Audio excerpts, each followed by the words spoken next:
invaderemo gioiosamente le piazze del Veneto per far sentire la nostra voce.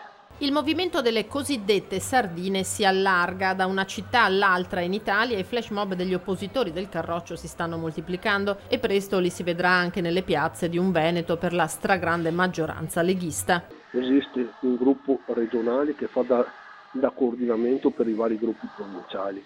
Adesso abbiamo gruppi a Padova, Rovigo, Venezia. Si stanno formando i gruppi di Treviso e Vicenza. Verona e Belluno ancora nulla, ma siamo ottimisti per un prossimo futuro. Il gruppo regionale conta più di 1000 componenti.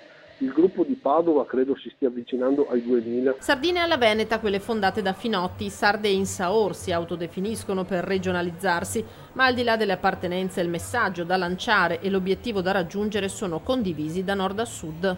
Chiaramente le sardine si pongono contro l'onda populista che sta montando in Italia, fuori da ogni identità partitica, e ci tengo a sottolinearlo. Non è un movimento contro Salvini e non potrà mai essere un movimento contro una persona. Non è un movimento contro, ma è un movimento per, quindi Salvini non potrà mai essere l'obiettivo delle sardine, bensì una persona a cui contraddire alcuni argomenti